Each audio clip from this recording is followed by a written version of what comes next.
Cuando lo que Dios hace no tiene sentido, por el Dr. James Dobson. Capítulo 6. Preguntas y respuestas. A menudo, las personas que sufren tienen muchas preguntas acerca de la vida y la muerte, acerca del bien y el mal, y acerca de la naturaleza de Dios. ¿Por qué nos suceden cosas malas? Las siguientes preguntas expresan algunos de los asuntos que son motivo de preocupación para aquellos que atraviesan por momentos difíciles. Pregunta 1. El Señor respondió milagrosamente las oraciones por nuestro hijo. Cuando él tenía 8 años de edad, le habían hecho una cirugía de corazón abierto y sobrevivió sin ningunos problemas permanentes. Pero hace 3 años a mi esposo le diagnosticaron cáncer y oramos por él día y noche. Sin embargo, murió el pasado mes de enero. Simplemente no puedo comprender por qué Dios escuchó mi oración por nuestro hijo, pero permitió que mi esposo muriera. ¿Está Él en el cielo atento a nuestras oraciones o no? Respuesta 1. Le aseguro que Él está en el cielo y que sus oraciones por su esposo no recibieron menos atención o compasión que las que hizo por su hijo cuando él estaba en peligro. La experiencia que usted ha tenido es evidencia de la soberanía de Dios, como hemos dicho. Él siempre será quien decide qué es lo mejor para los que le sirven. Uno de los ejemplos más dramáticos de la soberanía de Dios ocurrió en las vidas de mis buenos amigos Von y Joan Lederer. Cuando Von solo tenía 1 año de edad, sus padres notaron que se le formaban moretones muy malos cada vez que se golpeaba con algún mueble o se caía en su cuna. Lo llevaron al doctor, quien diagnosticó que Von tenía hemofilia, la enfermedad hereditaria que causa excesiva fluidez de la sangre. Su sangre carecía de la sustancia necesaria para poder coagularse, lo cual ponía en peligro su vida cada vez que sufría la herida más insignificante. En esos días había muy poco tratamiento para la hemofilia y no se esperaba que Von viviera después de la infancia. En realidad, sobrevivió debido a la oración, ya que cuando llegó al final de la adolescencia, le habían hecho un total de transfusiones de sangre de casi 188 litros. Durante los años de su adolescencia, cuando repetidas veces la vida de Von estuvo pendiente de un hielo, había una joven junto a él. Su nombre era Joan y era su novia de la infancia. Joan comprendió muy bien que el futuro de Von era incierto, pero lo amaba profundamente. Los dos decidieron que la hemofilia no iba a determinar el curso de sus vidas y se casaron cuando él tenía 22 años de edad y ella 19. Una nueva crisis ocurrió varios años más tarde, cuando Joan estaba embarazada para tener a su segundo hijo. Ella se enfermó gravemente y le diagnosticaron la enfermedad de Hodgkin, un tipo de cáncer que ataca las glándulas linfáticas y que en esos días solía ser fatal. Aunque los doctores habían desarrollado un programa de tratamiento, el embarazo de Joan impedía que se lo aplicaran a ella. Por supuesto, ella y Von podrían haber abortado al bebé, pero en vez de eso, escogieron ponerse en las manos del Señor. Comenzaron a pedirle a Dios que hiciera un milagro y muy pronto lo recibieron. Varias semanas después que le diagnosticaron la enfermedad, el hospital repitió las pruebas de laboratorio y las clínicas, los doctores, llegaron a la conclusión que no había ninguna señal de que Joan tuviera la enfermedad de Hodgkin. Desde ese día hasta hoy, ella ha estado libre de cáncer. Ahora bien, preste atención a lo que ocurrió en este caso. Como hemos visto, Von nació padeciendo de una enfermedad dolorosa y debilitante, acerca de la cual su padre, que es ministro, y su madre han orado continuamente repetidas veces. Ellos le han pedido a Dios que sane a su hijo. Cuando Von creció, empezó a orar por sí mismo. Entonces Joan fue hecho parte de su vida y se unió a él en oración. A pesar de las peticiones de ellos y de muchas otras personas, el Señor decidió no sanar a Von de su hemofilia. A la edad de 56 años, aún está afligido por este trastorno y diariamente padece de la inmovilidad de sus coyunturas y otras dificultades físicas relacionadas con su enfermedad. Todos los días durante muchos años, Von ha tomado medicinas para poder hacer frente al dolor. Sin embargo, su espíritu invencible ha sido un testimonio para mí y para muchas otras personas a través de los años. ¿Por qué el Señor no ha querido sanar a este buen hombre? No lo sé. Algunos podrían decir que todos los que han estado orando por él han tenido falta de fe, excepto que la realidad es que Joan fue sanada en respuesta a las oraciones de los mismos creyentes, las mismas personas que le pidieron al Señor que interviniera en su vida. Son las mismas que han estado orando por Bob. En un caso la respuesta fue sí, en el otro fue no, y la vida sigue adelante. El Señor no ha dado ninguna explicación o interpretación de su respuesta, excepto por deducción. Esta es mi voluntad para ti. En estas innumerable cantidad de otras circunstancias que ocurren en la vida de los seres humanos, solo podemos llegar a una conclusión. Dios hará lo que es mejor y debemos continuar confiando en Él a pesar de todo. A la mujer cuyo esposo murió recientemente de cáncer, quiero decirle unas palabras de estímulo. Nuestro Padre no está inconsciente de sus circunstancias, aunque parezcan arremolinarse fuera de control. Él está presente en todo. Agárrese de su fe. En medio de las preguntas sin respuestas, algún día sus propósitos serán conocidos y usted tendrá toda una eternidad para hablar con Él de ello. Mientras tanto, le pido al Señor que le ayude a hacerle frente a esta trágica pérdida, o quizá debo llamarla separación temporal de su compañero y amigo. Pregunta 2. Sé que Dios puede hacer milagros y aún resucitar a los muertos. Sin embargo, tengo que admitir que me resulta difícil depender de Él cuando estoy atravesando por momentos sombríos. ¿Muestra esto que me falta la fe? Respuesta 2. La mayoría de nosotros luchamos tratando de no afanarnos por nada. Ve a Filipenses 4:6.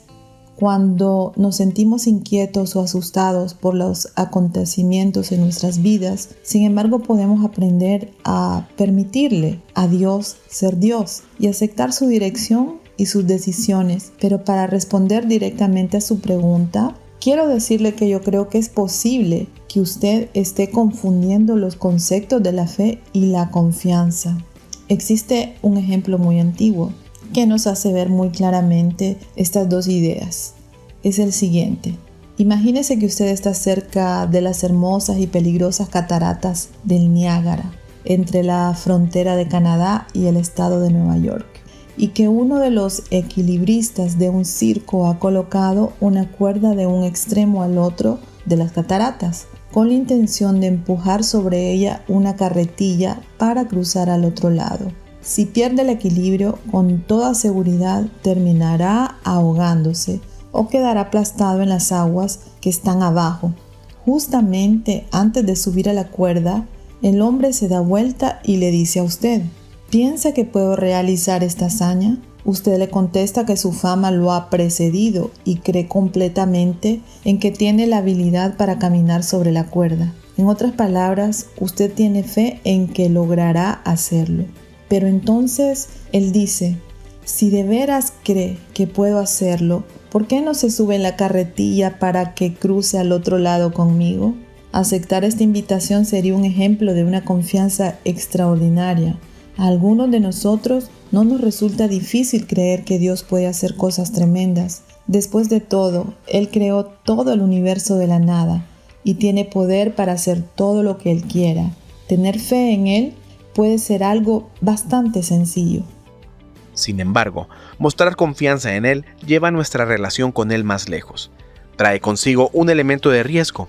Exige de nosotros que dependamos de Él, confiando en que cumplirá sus promesas aun cuando no se nos haya dado ninguna prueba de ello. Es continuar creyendo cuando la evidencia señala en la dirección opuesta.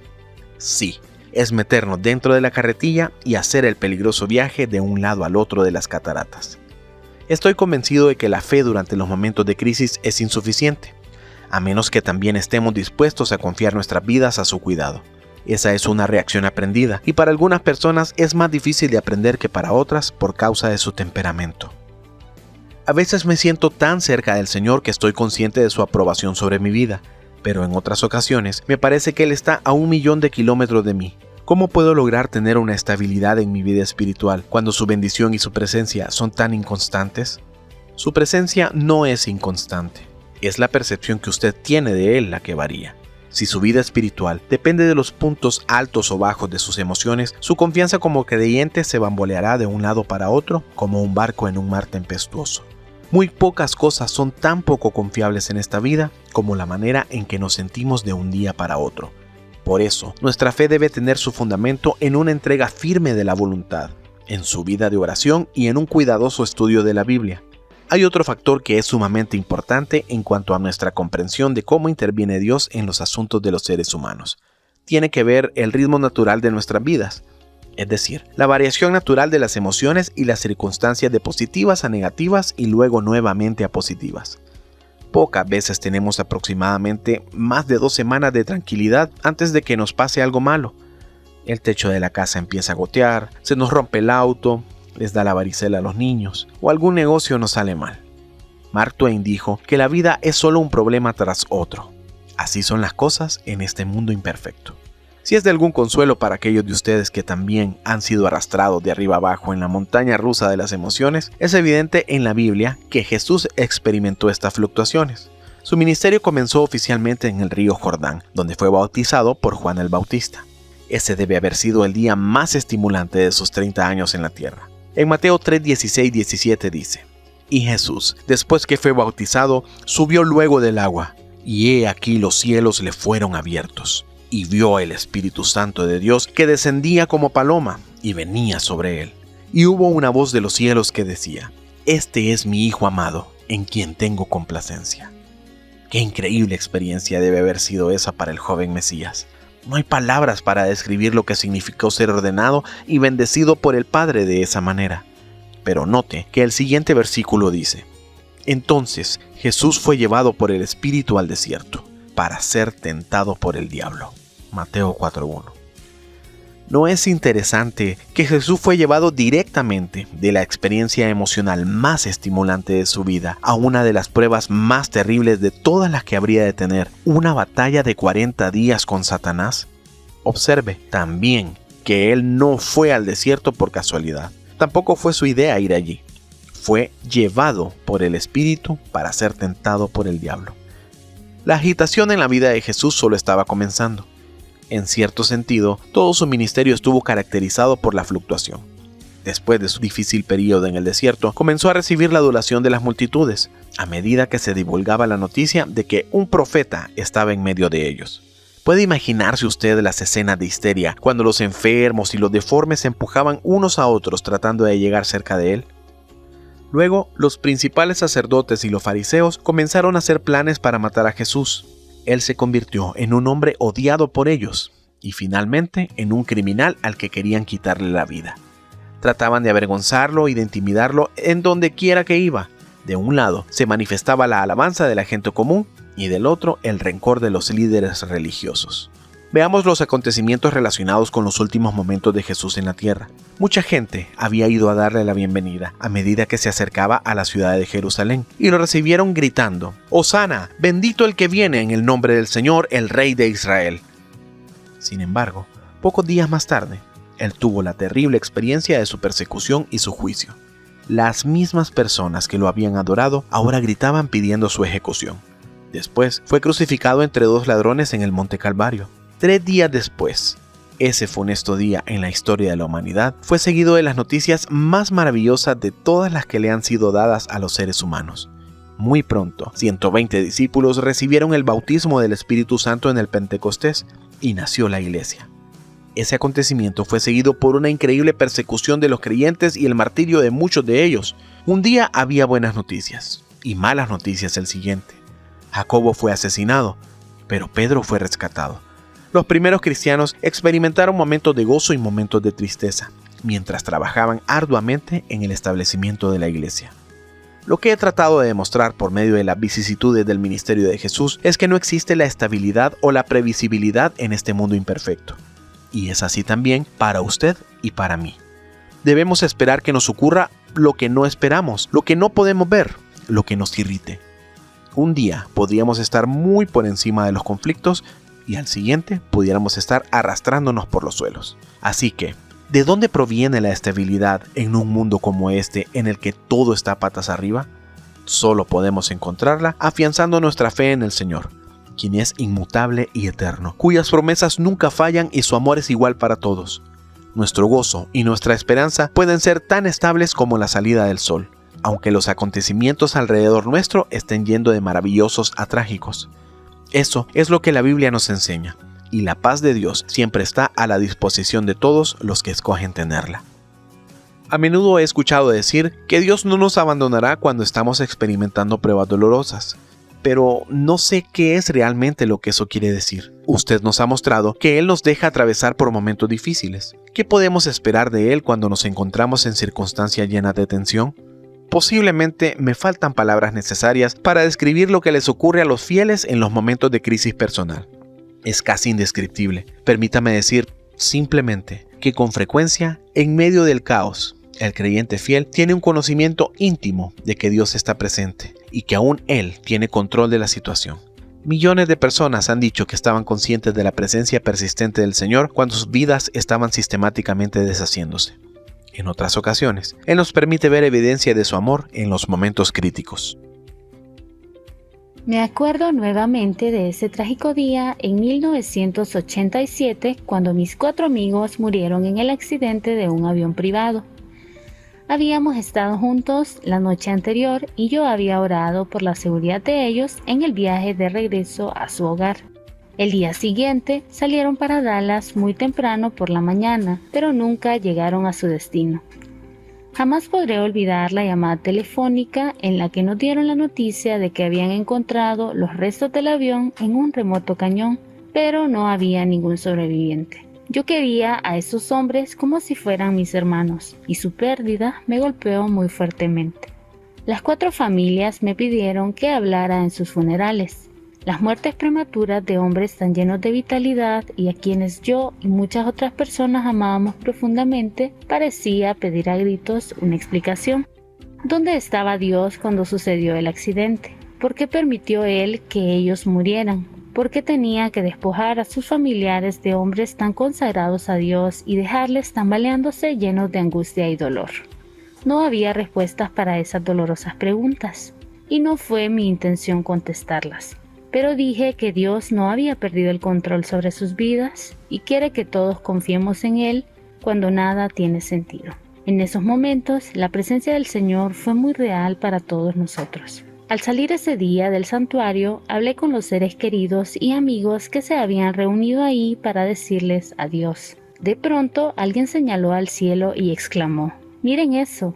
Suspendido directamente sobre la torre de la iglesia estaba un arco iris que tenía la forma de una sonrisa. Ese día no había llovido y solo había unas pocas nubes. Sin embargo, este hermoso y pequeño arco iris apareció solo sobre la iglesia. Después, nos enteramos que había estado flotando por ahí durante la mayor parte del servicio funeral. Fue como si Dios estuviera diciendo a las viudas y a sus hijos angustiados: «Tengan paz. Ellos están conmigo y todo anda bien. Sé que ustedes no comprenden, pero quiero que confíen en mí. Voy a cuidar de ustedes y este arco iris es una señal para que ustedes lo recuerden». Una de las personas que estaban ahí de pie tuvo la idea de sacar una foto del arco iris, que está impresa más abajo. Cuando la foto fue revelada, vimos lo que nadie pudo notar en ese momento. Como usted puede ver, hay un pequeño avión privado acunado cerca del centro del arco iris. Los escépticos y los incrédulos dirán que el arco iris y el avión son puras coincidencias, que no tienen ninguna importancia espiritual. Esas personas tienen derecho a su opinión. Pero para cada miembro de las 4 familias angustiadas y por supuesto para mí, el Señor utilizó este fenómeno para comunicarnos su paz. Él ha cumplido su promesa de cuidar de esas 4 valerosas viudas y sus hijos. Hay otros ejemplos que necesito compartir. Sandra Lund y su familia sobrevivieron al huracán Andrés en el sur de la Florida, al pasar toda la noche en un refugio. Entonces, el día siguiente por la mañana, regresaron a su hogar para encontrar que todo había sido destruido, con la excepción de algunas de las paredes interiores. Mientras la aturdida Sandra caminaba a través de los escombros, encontró una nota que había pegado con cinta adhesiva en la cocina. Todavía estaba allí, en el lugar donde la había puesto, y decía: he aprendido a contentarme cualquiera que sea mi situación. En lo que quedaba de una de las paredes del baño estaba otro versículo que ella había pegado allí. Alabad a Jehová porque Él es bueno. Sandra comprendió el mensaje. Finalmente, diré que yo también experimenté la misma presencia del Señor en otra clase de tormenta. El día 15 de agosto de 1990, temprano por la mañana, estaba jugando un partido de baloncesto como era mi costumbre.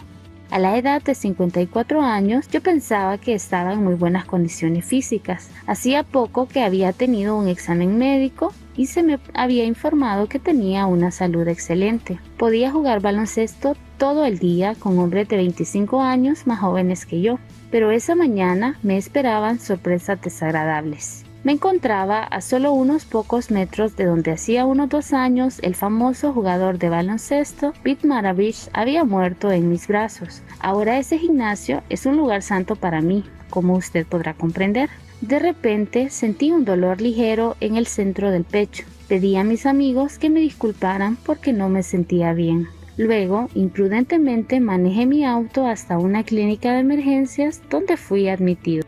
A propósito, este era el mismo hospital donde unos 24 años antes habían llevado a mi padre después de tener un ataque cardíaco. Así comenzaron 10 días que cambiarían mi vida. Es una gran sorpresa para un hombre que aún cree que es un estudiante universitario el darse cuenta que está mirando la muerte cara a cara. Llevó algún tiempo para que ese pensamiento penetrara en mi mente. Pasé mi primera tarde en la unidad de cuidados cardíacos escribiendo un nuevo libro que estaba escribiendo junto con Gary Bauer, titulado Niños en peligro. Las enfermeras pegaron en la pared con cinta adhesiva 5 posibles cubiertas para el libro, y a medida que los miembros del personal del hospital entraban en la habitación, les pedía que votaran a favor de una de ellas. Estuve escribiendo durante toda la tarde, pero cuando a eso de la medianoche llegó el informe de las enzimas y confirmó que el músculo del corazón había sufrido cierto daño, me di cuenta de que me encontraba en un problema bastante grave. Más tarde quedó confirmado que la arteria izquierda, descendiente de la anterior, a la que los cardiólogos le dan el nombre de la creadora de viudas, estaba completamente obstruida.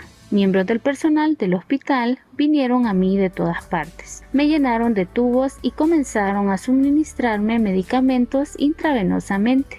Durante toda la noche, una máquina automática para chequear la presión de sangre se ponía a funcionar frenéticamente cada 5 minutos y una enfermera me sugirió con mucha delicadeza que no me moviera, a menos que fuera absolutamente necesario. Todo eso hace que cualquiera preste atención. Mientras estaba ahí acostado en la oscuridad, escuchando el sonido intermitente del osciloscopio, comencé a pensar muy claramente en las personas que amo y en cuáles son las cosas verdaderamente importantes. Afortunadamente, el daño que sufrió mi corazón resultó ser leve y me he recuperado por completo. Todas las mañanas, cada día de la semana, hago ejercicios por 1 hora y estoy comiendo alguna de la mejor comida que uno puede comer. Yo era un adicto a las comidas poco nutritivas y todavía no me siento muy animado acerca de comer coliflor, alfalfa, calabaza y otras cosas que hace algunos años me habrían dado náuseas. Ni aún estoy convencido de que fue la idea de Dios que los hombres hechos y derechos tengamos que comer como si fuéramos conejos y ardillas. Seguramente que hay un lugar en su plan para cosas como enchiladas, pizza, pasteles y helados. Sin embargo, estoy obedeciendo las reglas del juego. Mi dieta ha sido planeada por algunas de las especialistas en nutrición más pequeñas que he visto, que tienen la apariencia de alguien que jamás en su vida ha comido una verdadera comida. Quiero decirle que esta es una historia triste, pero por seguro me siento maravillosamente. Deme el yogur, por favor. Durante los últimos 9 días que pasé en la unidad de cuidado cardíaco, estuve muy consciente de las consecuencias de mi enfermedad. Yo había visto cómo mi padre y 4 de sus hermanos habían muerto por la misma enfermedad. Comprendía plenamente que mi tiempo en este mundo podía estar llegando a su fin. Sin embargo, sentía la clase de paz inexplicable que describí anteriormente. Había miles de personas que estaban orando por mí en todo el país y parecía estar sumergido en la presencia del Señor. Había llevado mi vida de tal manera que estaba preparado para ese momento y sabía que mis pecados habían sido perdonados. Ese es un conocimiento de gran valor cuando todo está en peligro. No obstante, hubo un breve periodo en el que mi confianza comenzó a derrumbarse. El día antes que el doctor me diera de alta, me hicieron una angiografía para determinar la condición de mi sistema arterial y la extensión del daño sufrido por el corazón. El primer informe de ese examen fue mucho más alarmante de lo que más tarde se confirmó que debía ser, y los inquietantes resultados no pasaron inadvertidos para mí. Noté la preocupación en los rostros de los técnicos. Vi una joven doctora, japonesa, leer el informe y luego la escuché murmurar: «Oh, eso no está bien». Para mí, fue como si hubiera dicho: «Esto va a causarle la muerte a usted». Me llevaron de regreso a mi habitación y me dejaron allí, donde me puse a pensar en qué sería lo que me estaba ocurriendo. Por primera vez durante esa larga y terrible experiencia, me llené de ansiedad. La medicina moderna puede aterrorizar a las mismas personas que tratan de ayudar. A medida que los informes de laboratorio y los diagnósticos provisionales van llegando poco a poco, uno puede adaptarse a cualquier cosa si se le da tiempo para hacerlo. Es la incertidumbre lo que agita los nervios. Me encontraba así meditando mientras esperaba que mi cardiólogo viniera a verme. Fue en ese momento que hice una oración breve y falta de elocuencia, desde lo más profundo de mi ser. Dije: «Señor, tú sabes dónde estoy ahora, y tú sabes que me siento muy perturbado y solo. ¿Quieres enviar a alguien que me pueda ayudar?».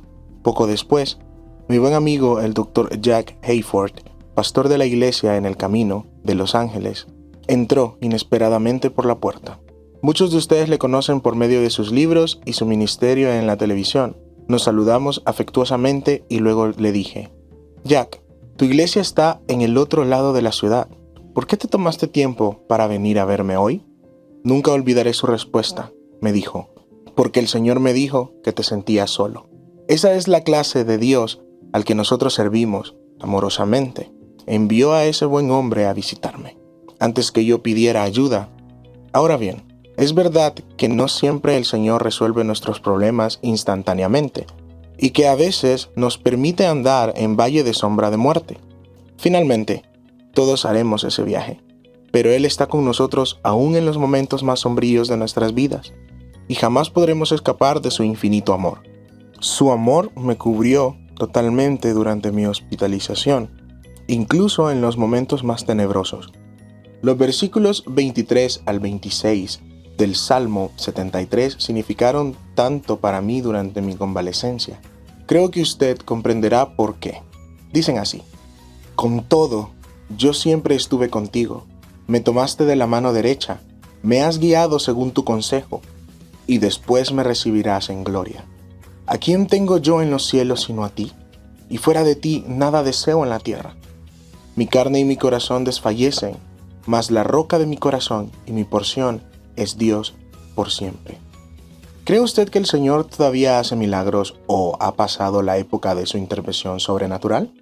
No tengo ninguna duda de que aún ocurren milagros todos los días, aunque, como dije anteriormente, desconfío de las personas que tratan de presentarlos como si fuera algo común y que podemos recibir cuando nosotros querramos. He tenido el privilegio de presenciar algunas increíbles evidencias del poder de Dios en mi vida y en la experiencia de personas muy cercanas a mí. Uno de los acontecimientos más milagrosos le ocurrió a mi amigo Jim Davis, cuando él y su familia visitaron el Parque Nacional de Yellowstone en 1970. Poco después de eso, Jim fue nuestro invitado en uno de los programas de Enfoque a la Familia y compartió esa experiencia con nuestros oyentes. Lo que sigue son, más o menos, las palabras que él dijo en esa ocasión. Mi esposa y yo nos criamos en hogares cristianos, en los que se nos enseñó el poder de la oración, pero no llevábamos vidas muy dedicadas a Dios. No orábamos juntos ni teníamos momentos de devoción en el hogar. Pero un día, ella hizo una entrega maravillosa de sí misma al Señor, y desde ese momento se puso a orar por mí. Me compró una Biblia y empecé a estudiar la palabra de Dios. un cambio comenzó a ocurrir en mi corazón, pero aún no había madurez espiritual en mi vida. Ese verano, fuimos de vacaciones con otras 4 parejas al Parque Nacional de Yellowstone. El día siguiente, varios de estos amigos se fueron de pesca en un bote de aluminio, y una de las señoras pescó una trucha. Ella se inclinó para agarrar al pez con una red, y se le cayeron los anteojos, los cuales se hundieron inmediatamente hasta el fondo del lago. Como era el comienzo de sus vacaciones, se sentía muy disgustada por esa pérdida, y no podía manejar o leer sin sus anteojos. También le daban unos dolores de cabeza muy fuertes cuando no los usaba. Esa noche, todos estaban hablando de los anteojos, y de cuán lamentable era que se hubieran perdido.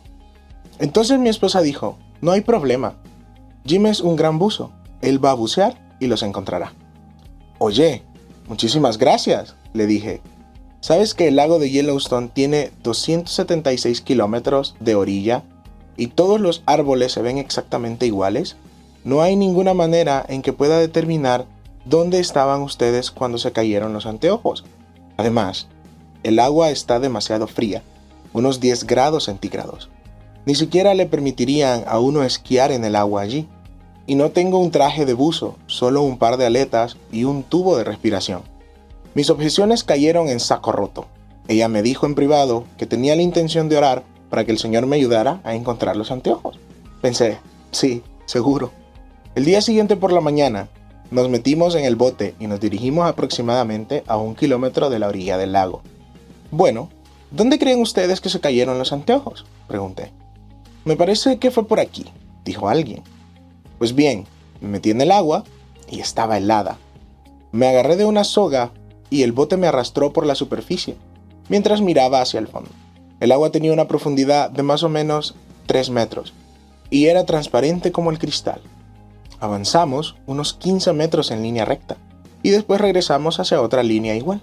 Después de haber estado buscando de esta manera, como por 20 minutos, estaba congelado hasta los huesos. Hice una pequeña oración diciéndole al Señor, Señor, si tú sabes dónde están esos anteojos, de veras desearía que me lo dijeras. No estaba convencido de que Él sabía dónde estaban. Ese es un lago muy grande. Pero una suave voz en mi mente dijo, sé exactamente dónde están. Súbete al bote y te guiaré hasta ellos. Bueno, no le dije a nadie acerca de este mensaje, porque me sentía muy avergonzado para decirlo.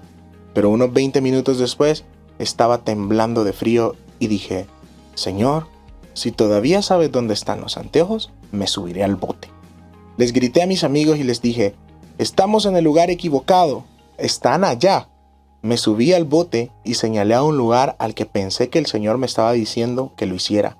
El conductor dijo, no, nosotros no fuimos tan lejos, pero seguimos yendo y dije, para aquí mismo, este es el lugar. Me tiré de nuevo al agua y miré hacia abajo. Estábamos justamente encima de donde estaban los anteojos. Me sumergí hasta el fondo y subí de nuevo trayendo el premio. Esa fue una de las más claras respuestas a la oración que he recibido en mi vida y me avivó espiritualmente. También fue un testimonio increíble para mi esposa y para todos mis amigos. Y jamás olvidaré esos brillantes anteojos en el fondo del lago del Parque Yellowstone. A pesar de lo sorprendente que es esta historia, puedo asegurar su autenticidad según la relató Jim. Existen muchos testigos que recuerdan ese día extraordinario en el lago de Yellowstone. Lo que no sé es por qué el Señor escogió revelarse de esa manera o por qué no lo hace más frecuentemente. Desde luego, Él tiene planes y propósitos que nosotros no conocemos. No puedo dejar de relatar otro incidente que es uno de los ejemplos más interesantes de la intervención de Dios que he escuchado en mi vida. Ocurrió en 1945, poco antes de que acabara la Segunda Guerra Mundial. Un joven pastor asistente llamado Cliff y su novia, Billy, estaban deseosos de casarse, aunque tenían muy poco dinero. Se las arreglaron para reunir poco a poco suficiente dinero para tener una boda sencilla y 2 pasajes para ir a una ciudad donde le habían pedido a él que junto con un amigo dirigiera unas reuniones de avivamiento. Ellos pensaron que al combinar esa responsabilidad con su luna de miel, podrían salir adelante. Hicieron planes para alojarse en un hotel de un centro turístico cercano. Después que bajaron del tren que les llevó hasta esa ciudad, tomaron un autobús que les condujo hasta el hotel, para encontrar solamente que los militares habían tomado posesión de este con el fin de usarlo como un centro de rehabilitación. Ya no estaba disponible para alojar a ningún huésped, así que allí estaban, solos en una ciudad desconocida, con nada más que unos pocos dólares. Lo único que podían hacer era tratar de ser llevados por alguno de los vehículos que pasaban por una carretera cercana. Muy pronto se detuvo un auto junto a ellos y el chofer les preguntó a dónde querían ir. «No sabemos», dijeron, y le explicaron la situación difícil en que se encontraban. El hombre fue muy comprensivo y les dijo que tal vez podía hacerles una sugerencia. A unos pocos kilómetros más adelante se encontraba una tienda de comestibles que era propiedad de una señora a la cual él conocía. Ella tenía un par de habitaciones disponibles en el piso de arriba y pudiera ser que les permitiera permanecer allí sin que les costara mucho. Ellos no se encontraban en una posición en la que podían darse el lujo de escoger. La señora les alquiló una habitación por $5. Durante el primer día que estuvieron allí, la nueva esposa se pasó la tarde practicando en el piano y Cliff tocando el trombón que había traído con él. La dueña de la tienda estaba meciéndose en un sillón mientras escuchaba la música. Cuando se dio cuenta de que eran cristianos, le habló de ellos a una amiga, quien les invitó a pasar el resto de su luna de miel en su casa. Algunos días después, esta señora les dijo que un joven evangelista iba a hablar en una reunión juvenil en un centro cristiano de conferencias que estaba cerca de su casa y les invitó a asistir. Sucedió que esa noche quien regularmente dirigía los cantos se encontraba enfermo y le pidieron a Cliff que se encargara de la música para el servicio.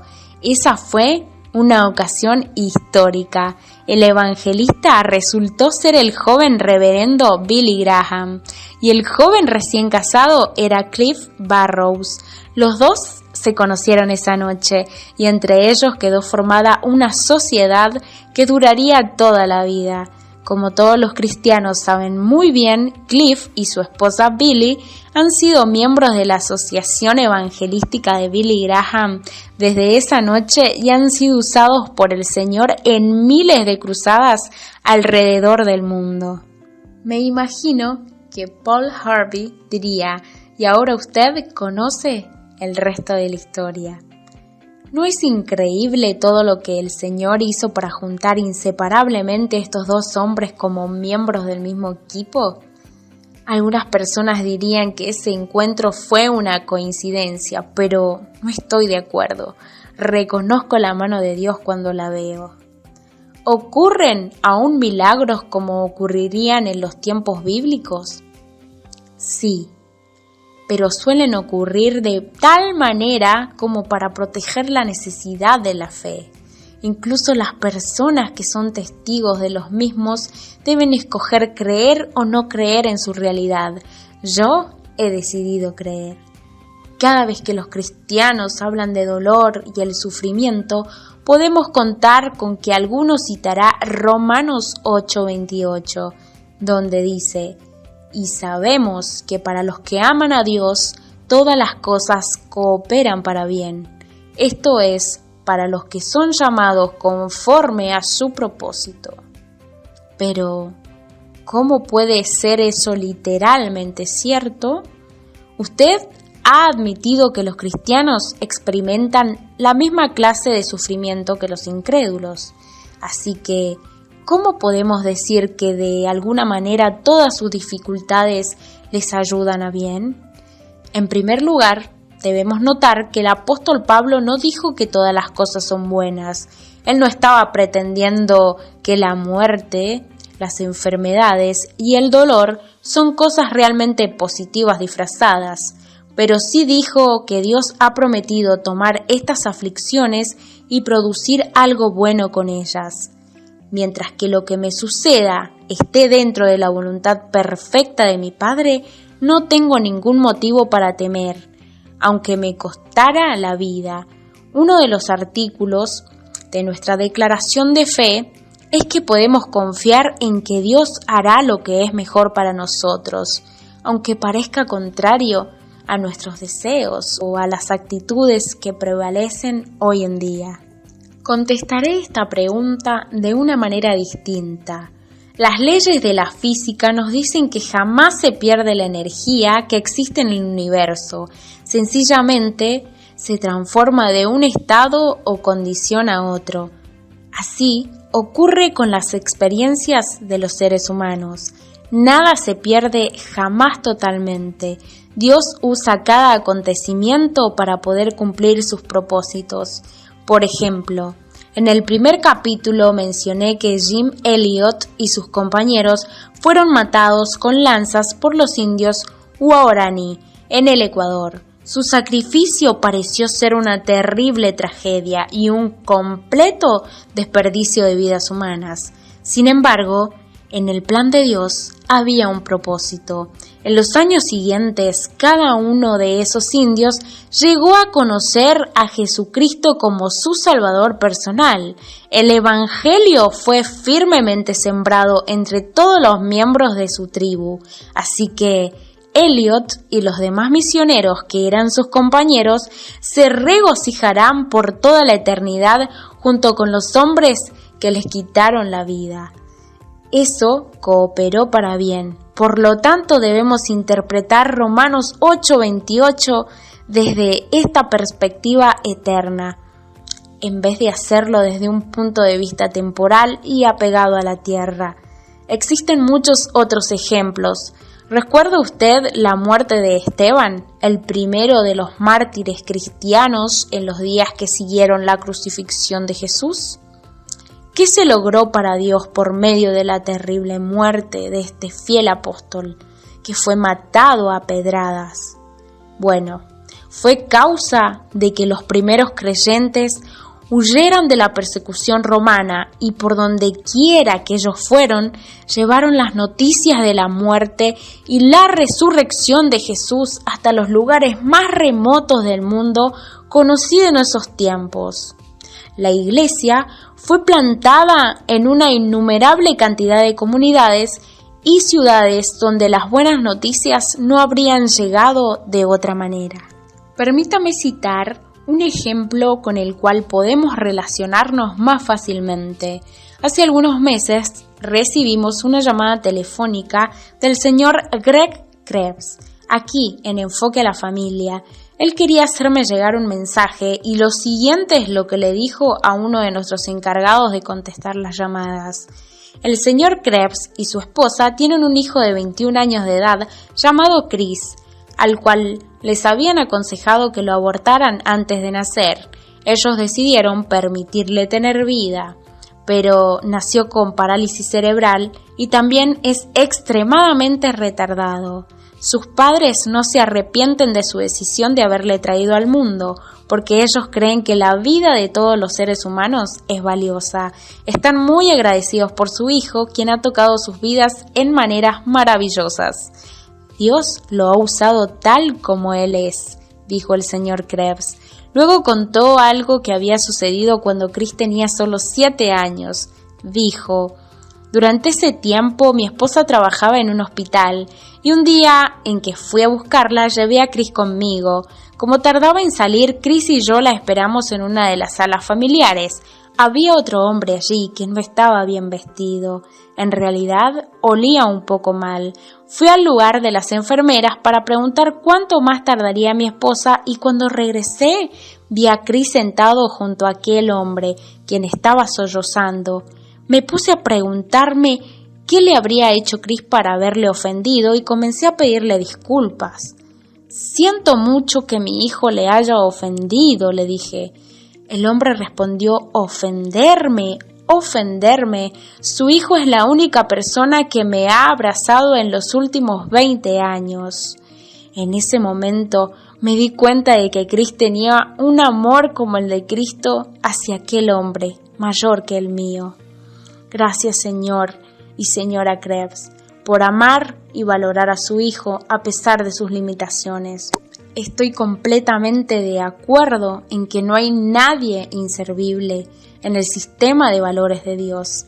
Él nos ama a todos igualmente y Él usa a todas las personas, incluso a las que están extremadamente retardadas, para cumplir alguna parte de su propósito. Él también usará el dolor que sintamos, aunque no siempre podamos entenderlo inmediatamente. Para repetir mi tesis, diré que cuando nos sometemos a la voluntad soberana de Dios, podemos decir con confianza que todas las cosas, sí, todas las cosas, cooperan para bien, para los que son llamados conforme a su propósito. Desde hace mucho tiempo, los biólogos han reconocido este concepto, al que llamaremos la ley de la adversidad, y que obra en el mundo de las plantas y los animales. A pesar de lo extraño que parezca, el bienestar habitual no es provechoso para ninguna especie.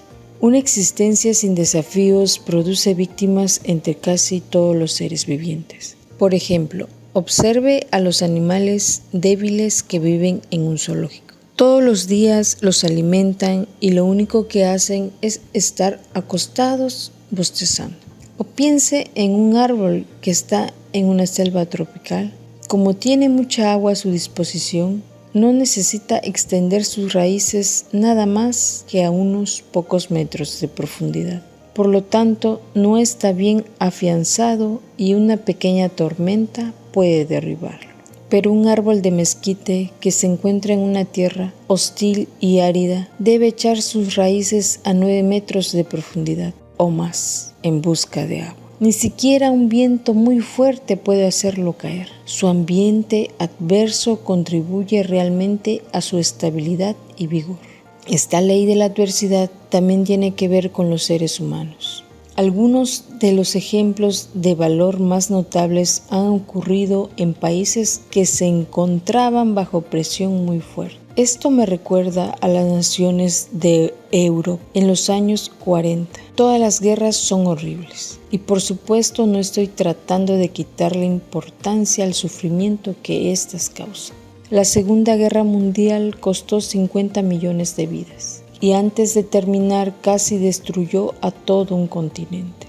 Sin embargo, los que sobrevivieron esa experiencia horrorosas se vieron obligados a adaptarse para poder resistir esa temporada en el infierno. Observemos los efectos de adaptación. Los alemanes sufrieron una terrible devastación cuando la guerra estaba llegando a su fin, tal como la que ellos habían causado a otros. Algunas de sus ciudades más importantes fueron bombardeadas las 24 horas por los norteamericanos durante el día y por los británicos durante la noche. Donde quiera solo podían verse la destrucción y la muerte. Había una enorme escasez de alimentos y de todas las cosas esenciales. Cuando terminó la guerra, 80% de los hombres nacidos en 1922 habían muerto, llenando al país de dolor y tristeza. Por supuesto, estas tragedias fueron resultado de la agresión nazi, pero no por eso era menos real el sufrimiento que experimentaron las familias alemanas. Lo que es extraordinario desde la perspectiva de hoy en día es hasta qué punto se mantuvieron firmes. No se derrumbaron. Aún en el invierno de 1945, cuando las fábricas habían sido bombardeadas, los trenes estaban destruidos y los puentes quedaron hechos escombros. La productividad de la nación aún era aproximadamente 80% de la capacidad de antes de la guerra. El espíritu de cooperación permanecía siendo muy bueno. Toda la nación seguía mostrando un firme propósito de continuar luchando, aunque los ejércitos aliados estaban apretando cada vez más la soga alrededor de Berlín. La historia de la Gran Bretaña durante la guerra no fue menos impresionante. Churchill guió al pueblo al heroísmo personal.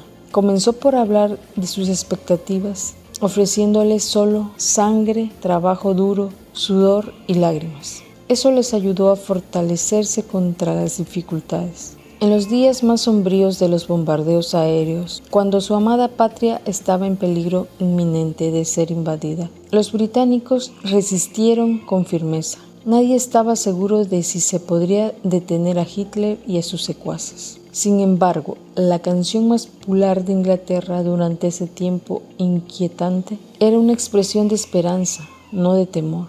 Se llamaba Los acantilados blancos de Dover, refiriéndose a una área costera que estaba llena de cañones, aviones y equipos de radar. La letra, según lo que puedo recordar de cuando yo era niño, dice así: volarán los pájaros azules sobre los acantilados blancos de Dover. Mañana, solo espera y lo verás. Habrá amor y risas y paz para siempre. Mañana, cuando el mundo sea libre, el pastor cuidará de sus ovejas, el valle florecerá otra vez, y Jimmy dormirá en su pequeña habitación otra vez. Volarán los pájaros azules sobre los acantilados de Dover. Mañana, solo espera y lo verás. Esta canción se convirtió en un símbolo del valor de un pueblo que tenía puesta su mirada en un futuro mejor, más allá del sacrificio y la muerte. Churchill se refirió a esa época como su momento más sublime. Ese mismo espíritu invencible se manifestó evidentemente en muchos otros países que habían sido destrozados por la guerra, y llegó a su punto culminante en la ciudad de Leningrado, que ahora se llama San Petersburgo, donde el pueblo ruso soportó una gran privación durante un sitio de 872 días por el ejército alemán y el finlandés. Más de 650.000 personas murieron en 1942, la mayoría de ellas debido al hambre, las enfermedades y el cañoneo distante. Pero los sobrevivientes se negaron a rendirse a la tiranía. Su reacción a los horrores inconcebibles se encuentra entre uno de los ejemplos más impresionantes del valor humano. A San Petersburgo se le da hoy el nombre de la ciudad de los héroes. Si es verdad que a menudo los tiempos difíciles producen firmeza emocional y física, entonces también lo opuesto tiene que ser cierto, y en realidad lo es. Con frecuencia la vida fácil y la abundancia producen una profunda debilidad. Con el respeto debido hacia mis compatriotas, aquí en los Estados Unidos diré que creo que el materialismo y la comodidad nos han hecho débiles y vulnerables. La continua prosperidad que disfrutamos, por lo menos en comparación con el resto del mundo, ha hecho que nos sintamos seducidos por la vida cómoda. A veces me pregunto si podríamos tolerar el nivel de privación que es común para la mayoría de los seres humanos. Parece que tenemos bastantes problemas tratando de hacerles frente a las presiones de la vida cotidiana. El filósofo y autor ruso Alexander Solzhenitsyn reconoció esta debilidad nacional poco después de haber llegado a los Estados Unidos como exilado de lo que era en ese entonces la Unión Soviética. En un discurso que pronunció en la Universidad de Harvard el día 8 de junio de 1978 y que ahora es famoso, se refirió a la vida fácil que satura a las democracias. Dijo que era obvio para él que las naciones occidentales no eran tan seguras y estables como parecían ser. Agregó que eran evidentes las señales de desintegración social en la cultura. Mencionó especialmente la falta de grandes estadísticas y el comportamiento ilegal, tales como los disturbios y los saqueos que ocurrieron cuando hubo un paro del suministro eléctrico que momentáneamente dejó a oscuras a varias de nuestras ciudades. Solzhenitsyn presentó numerosos ejemplos antes de llegar a la siguiente conclusión. Esa agradable cubierta externa debe ser muy frágil, porque el sistema social es bastante inestable y débil. Hoy en día, la tendencia a la violencia que observó Solzhenitsyn es una característica de los norteamericanos que han aumentado aún más. Muy fácilmente se nos ponen los nervios de punta. A veces las personas que manejan sus autos por las autopistas de Los Ángeles gritan unas a otras por la ofensa más insignificante. La sociedad está saturada de toda clase de violencia. Los disturbios que ocurrieron en 1992 en Los Ángeles y en otras ciudades asombraron al mundo entero con su brutalidad desenfrenada y su vandalismo. El alcoholismo, la inmoralidad, la drogadicción, la desintegración de las familias, el abuso sexual de los niños, la pornografía, la delincuencia, la homosexualidad y los juegos de azar están más generalizados hoy que nunca. La cultura parece estar al borde de su destrucción. No se necesita mucho para hacerla desintegrar. Y esto está ocurriendo en tiempos relativamente buenos. Parece que, en realidad, la prosperidad es una mejor prueba del carácter de la adversidad. Y esto está ocurriendo en tiempos relativamente buenos. Parece que, en realidad, la prosperidad es una mejor prueba del carácter de la adversidad. ¿Obra también esta ley entre los cristianos? No cabe duda de que así es. Observe a la iglesia en Europa Oriental en comparación con la iglesia en Europa Occidental. Antes de la caída del comunismo y la apertura de las fronteras, la comunidad cristiana era mucho más fuerte bajo el dominio totalitario que en la cordialidad de la libertad. Esa verdad es increíble. La iglesia estaba viva y bien en Polonia, Checoslovaquia, Rumanía y Alemania Oriental, donde tenían muy pocas Biblias y materiales de estudio. No había seminarios y conferencias cristianas, tampoco emisoras religiosas de radio y de televisión, ni películas. La opresión comunista a la que estaban sometidos los creyentes era intensa. Los pastores cuidaban de 6 u 8 congregaciones debido a la falta de líderes capacitados. Ser cristiano significaba tener que pagar un precio muy alto. Sin embargo, la fe no solo prevaleció en ese ambiente adverso, sino que floreció rápidamente. En contraste, la devoción religiosa languideció en la libertad de Europa Occidental. La apatía fue evidente de manera especial en países donde la iglesia recibía el apoyo económico del gobierno, tales como Dinamarca, Suecia, Noruega y Grecia. Por medio de esta historia reciente, uno podía llegar a la conclusión de que la mejor manera de acabar con la iglesia o debilitarla es quitar de su camino todos los desafíos. Pensemos más de cerca en esta ley de la adversidad. ¿Qué tiene que ver con usted y conmigo? ¿Podrá ser que nuestro Padre Celestial permite que sus hijos tengamos que luchar para mantenernos fuertes? Creo firmemente que así es. Eso fue precisamente lo que Santiago les dijo a los judíos cristianos en el primer siglo. Hermanos míos, tened por sumo gozo cuando os halléis en diversas pruebas, sabiendo que la prueba de vuestra fe produce paciencia. Santiago 1, 2 al 3. Pablo repitió este tema en su carta a los romanos. Y no solo esto, sino que también nos gloriamos en las tribulaciones, sabiendo que la tribulación produce paciencia, y la paciencia prueba, y la prueba esperanza. Romanos 5, 3 al 4. Jesús lo dijo aún más claramente: si alguno quiere venir en pos de mí, niéguese a sí mismo y tome su cruz y sígame. Mateo 16, 24. También él dijo: porque todo el que quiera salvar su vida la perderá, y todo el que pierda su vida por causa de mí la hallará. Verso 25. Esas palabras nos dejan muy poca posibilidad de duda. Jesús quiere que nos entreguemos completamente a Él, que tengamos dominio propio y que nos mantengamos firmes. También Él nos advirtió acerca de los peligros de la vida fácil. Creo que eso es lo que Él quiso decir cuando declaró: más fácil es pasar un camello por el ojo de una aguja que entrar un rico en el reino de Dios. Marcos 10, 25. Él no quiso decir que Dios establece una norma diferente y más difícil por medio de la cual los ricos son juzgados. Más bien, estaba ratificando que la riqueza puede hacernos depender de la comodidad que disfrutemos y es sumamente seductora.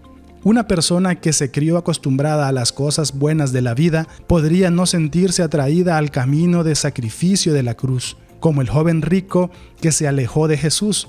Podría ser más difícil para una persona rica el seguir a este maestro, que nos llama a realizar el sacrificio supremo. No solo es peligrosa la riqueza, sino que también lo es la adulación de nuestros semejantes. Si usted quiere saber de qué está hecha una persona, elévela a una alta condición social y llénela de expresiones de admiración. Dentro de poco, su carácter oculto se manifestará y todos podrán verlo. Salomón escribió: el crisol prueba la plata y la hornaza el oro, y al hombre la boca del que lo alaba. Proverbios 27, 21.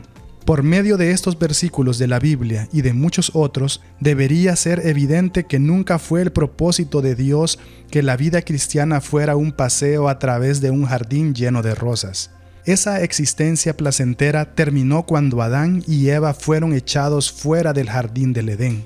Desde entonces, la vida ha sido un reto para todos nosotros. Estoy seguro de que usted ya sabía esto. Hace varios años, me encontraba atravesando por un periodo de prueba, en el que estaba experimentando muchas frustraciones. Me sentía como Job, cuando los que le traían malas noticias estaban esperando su turno para relatarle sus historias. Todo un mes había sido así. Entonces, una noche en la que Shirley estaba fuera de la ciudad porque había ido a una conferencia, decidí visitar mi restaurante favorito, que era un lugar donde vendían hamburguesas con servicio para automovilistas. Eso fue antes que mi cardiólogo y mi esposa se pusieron de acuerdo para destruir uno de los placeres más agradables en esta vida. Entré apresuradamente en el auto Honda de mi hijo, sin recordar que cuando él regresó a la universidad yo había cancelado la póliza de seguro sobre él mismo. Había manejado unas 3 cuadras cuando me di cuenta de que estaba manejando sin estar protegido con un seguro de responsabilidad civil. Pensé, con solo cometer un error tonto podemos perder nuestra casa. Estaba a nada más 2 cuadras del lugar de las hamburguesas, así que disminuí la velocidad y continué avanzando lentamente. Casi me detenía en cada esquina, mirando a ambos lados antes de seguir adelante poco a poco.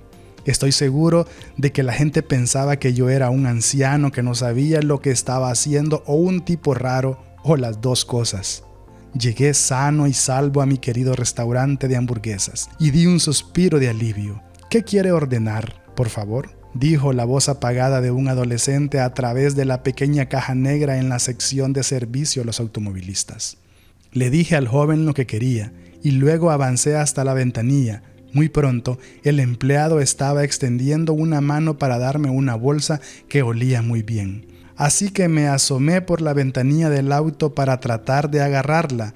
Allí estaba yo, con casi la mitad del cuerpo fuera del auto, cuando una señora de edad perdió el control de su Mercedes que estaba detrás de mí.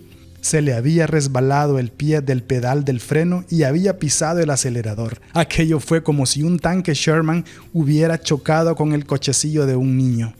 De pronto, el Honda de Ryan y yo salimos volando por el camino de entrada, sin saber a dónde íbamos a dar. Nunca encontré la hamburguesa. Cuando finalmente el auto se detuvo, yo estaba tan aturdido que no podía ni moverme. Entonces, esta amable ancianita de 81 años se acercó a mi ventanilla apresuradamente para ver si yo estaba bien y para rogarme que no llamara a la policía. Me dijo, «Lo siento, hace 2 semanas me ocurrió lo mismo con otra persona. Por favor, no me denuncie. Voy a arreglarle el auto». Debería haber informado a las autoridades acerca del accidente, lo sé, pero no tuve valor para hacerlo. La señora en el tanque y yo estábamos teniendo la misma clase de mes. Hay momentos como este, cuando creemos que el universo entero se ha puesto de acuerdo para hacernos daño. Así que la vida es un desafío. No hay duda de que fue diseñada de esa manera. Observe cómo Jesús se relacionó con sus discípulos durante su ministerio en la tierra. Difícilmente alguien podría acusarle de haber mimado a esos hombres rudos. Imagínese una noche en una pequeña barca. Usted conoce la historia. Se desató una gran tormenta mientras Jesús dormía apoyado sobre una almohada. Recuerde que varios de los discípulos eran pescadores profesionales y que ellos sabían muy bien lo que una tormenta podía hacerle a una pequeña embarcación y a sus ocupantes. Ellos se asustaron de la misma manera en que nos habría sucedido a usted y a mí. Pero allí estaba el maestro, tranquilo y despreocupado, durmiendo profundamente en la popa. Las olas caían sobre la proa poniendo a la barca en peligro de hundirse. Los hombres llenos de pánico no pudieron soportarlo más. Despertaron a Jesús y le dijeron, «Señor, sálvanos que perecemos». Antes de calmar la tempestad, Él les dijo a los discípulos, «¿Por qué estabais amedrentados, hombres de poca fe?». Mateo 8, 23 al 26. Si yo no supiera más que eso, sentiría mucha compasión por los discípulos en cuanto a lo que les sucedió en esa ocasión. ¿Quién podría culparlos por ponerse a temblar al encontrarse en medio de esa tormenta? No había guardacostas o servicios de helicópteros para rescatarlos de las agitadas aguas del mar. Si llegaban a caerse al agua en esa furiosa tormenta, eso sería el fin para ellos. Sin embargo, Jesús estaba decepcionado por su pánico. ¿Por qué?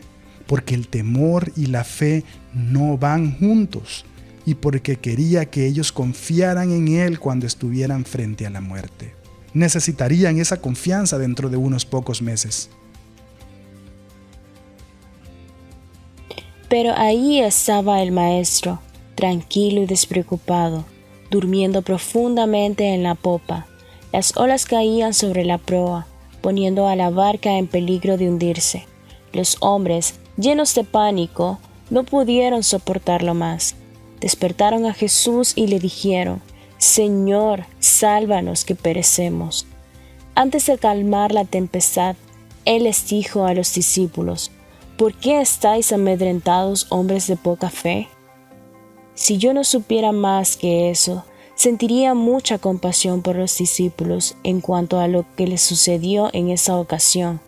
¿Quién podría culparlos por ponerse a temblar al encontrarse en medio de esa tormenta? No había guardacostas o servicio de helicóptero para rescatarlos de las agitadas aguas del mar. Si llegaban a caerse al agua en esa furiosa tormenta, eso sería el fin para ellos. Sin embargo, Jesús estaba decepcionado por su pánico. ¿Por qué? Porque el temor y la fe no van juntos. ¿Y por qué quería que ellos confiaran en Él cuando estuvieron frente a la muerte? Necesitarían esa confianza dentro de unos pocos meses. Observemos a Jesús y los discípulos en otra ocasión en la que una vez más estaban en el mar. Según Marcos 6:45-50, Él les había dado instrucciones de que entraran a la barca para que fueran a la ciudad de Betsaida antes que Él. Entonces, se fue a un monte cercano a orar. Al parecer Jesús podía ver todo al lago desde donde estaba sentado, y vio que los discípulos estaban remando con gran fatiga, porque el viento les era contrario. El relato bíblico nos dice que cerca de la cuarta vigilia de la noche vino a ellos andando sobre el mar. Desde el anochecer hasta la cuarta vigilia de la noche son 7 horas. Durante 7 horas Jesús estuvo observando a los discípulos luchando con un fuerte viento contrario. Antes de ir a ayudarlos, a pesar de que no les ayudó inmediatamente, Él estuvo viendo y tuvo cuidado de ellos de toda la noche. Es evidente que les permitió experimentar la necesidad que tenían antes de ir a rescatarles. A veces, también Jesús nos deja, a usted y a mí, que luchemos remando, hasta darnos cuenta de la necesidad que tenemos de Él. Al hacer esto, le da a nuestra fe una oportunidad de crecer y madurar. Pero podemos estar seguros de una cosa: Él siempre nos está viendo. Cuando sus propósitos se cumplan y sea el momento apropiado, Él calmará el tempestuoso mar y nos guiará seguros a la distante orilla. Permítame hacer otro comentario acerca de los escritores y los oradores que promueven la expectativa de una vida cristiana fácil. Ellos quisieran hacernos creer que los seguidores de Jesús no experimentaban las pruebas y las frustraciones que tenían los incrédulos. Algunos parecen estar tan ansiosos de decirnos lo que nosotros queremos oír, que tuercen las verdades de la palabra de Dios. Quisieran hacernos creer que el Señor apresura a actuar en el mismo momento que nos vemos frente a algún problema, para quitar de nuestro camino toda incomodidad o necesidad. Bueno, a veces Él hace justamente eso, pero en otras ocasiones no lo hace. De cualquier manera, Él siempre está presente y tiene perfecto control de nuestras vidas. Veamos otro ejemplo de la relación de Jesús con sus discípulos, que realmente no eran tan rudos. Ocurrió la noche antes que fue crucificado. Pedro, Jacobo y Juan estaban con Él en el huerto de Getsemaní. A medida que la noche fue transcurriendo, Jesús comenzó a sentirse abrumado de tristeza por lo que le esperaba. Le pidió a los 3 que se quedaron atrás y velaron mientras él iba un poco más adelante para orar solo. 3 veces, durante 1 hora, regresó a donde los había dejado y los encontró durmiendo, porque los ojos de ellos estaban cargados de sueño. Como antes, expresó su disgusto por la debilidad de los discípulos. Debemos recordar que hacía unos pocos días, estos hombres habían estado bajo considerable tensión. Comprendían que estar cerca de Jesús podía costarles la vida. Esa clase de peligro produce fatiga, especialmente después de uno haber estado despierto hasta las primeras horas de la madrugada. Era razonable que no fuese fácil para los discípulos el sentarse con la mirada fija en la oscuridad de la noche sin quedarse dormidos. No obstante, Jesús esperaba que ellos permanecieran despiertos, por eso les dijo: «Velad y orad, para que no entréis en tentación. El espíritu a la verdad está dispuesto, pero la carne es débil». Nuevamente, Jesús estaba exhortando a sus discípulos a fortalecerse, es decir, a esforzarse por tener un mayor control sobre sus impulsos. ¿Por qué? Porque la carne débil es más vulnerable a la tentación. A través de la Biblia vemos constantemente este ejemplo. El Señor quiere que su pueblo sea fuerte. Lea de nuevo la historia de los hijos de Israel errantes por el desierto, perdidos, sedientos, sucios y sin hogar. Se cansaron de comer el mismo alimento aburrido, el maná, y se pusieron a desear regresar a Egipto. Posiblemente yo también me habría quejado de todas esas frustraciones si me hubiera encontrado en una situación como esa, pero observé lo que dice en Números 11:1. Y el pueblo comenzó a quejarse en la adversidad a oídos del Señor, y cuando el Señor lo oyó, se encendió su ira, y el fuego del Señor ardió entre ellos, y consumió un extremo del campamento. Si eso parece severo, debemos recordar que Dios había escogido a este pueblo como prioridad suya, y estaba realizando una poderosa obra en sus vidas. Les había rescatado de 400 años de esclavitud. En Egipto, hasta dividió las aguas del Mar Rojo para facilitar su huida. Él había tenido cuidado de cada una de las necesidades de ellos. Sin embargo, lo único que hicieron fue quejarse. La Biblia nos dice que Dios es paciente y lento para la ira, pero finalmente se cansó de escuchar sus continuas quejas. ¿Quiere decir eso, según pareciera, que no tenemos libertad para expresar al Señor nuestros más profundos anhelos y frustraciones? ¿Es Él tan exigente y desinteresado que debemos ocultarle nuestros temores o tratar de ser algo que no somos? ¿Deberíamos sonreír y resignarnos cuando nuestra alma está sumida en la angustia? ¿Debemos imitar a los patos que están tranquilos en un lago, pero por debajo de la superficie están chapoteando como locos? No. Por lo menos un centenar de versículos de la Biblia refutan esa imagen de un Dios desinteresado. Jesús dijo: «Venid a mí todos los que estéis trabajados y cargados, y yo os haré descansar». Se nos dice que Él conoce nuestra condición, se acuerda de que somos polvo. Él también comprende que según nuestro temperamento, algunos somos fuertes y seguros de nosotros mismos, y otros tenemos una tendencia natural a ser más inquietos. Eso no debería ser una sorpresa para el Señor, quien nos hizo como somos. También me imparte ánimo el ver la compasión de Dios hacia David cuando él expresó angustiosamente sus temores y frustraciones. No hay ninguna evidencia de que el Señor se disgustara cuando David expresó su dolor y sus temores. Entonces, ¿cuál fue la diferencia entre estas quejas aceptables y las de los hijos de Israel muchos años antes? La respuesta la vemos ante la naturaleza de las lamentaciones de David. Fueron expresadas en circunstancias en las cuales mostró su fe y su dependencia en Dios. Podemos ver claramente que aun cuando estaba deprimido, David sabía quién era su Señor y a quién era que él tenía que serle fiel. Pero los hijos de Israel actuaron con incredulidad y de manera desafiante al quejarse. Una vez más, vemos que en la Biblia todo parece tener que ver con esa palabra pequeña y esencial, fe. Hagamos un resumen. Ahora sabemos que la fe debe ser firme. ¿Pero por qué? ¿Existe alguna razón lógica por la que el Señor nos pide que decidamos firmemente enfrentarnos con nuestras dificultades? Creo que se debe a la íntima relación que, según se menciona anteriormente, existe entre la mente, el cuerpo y el espíritu.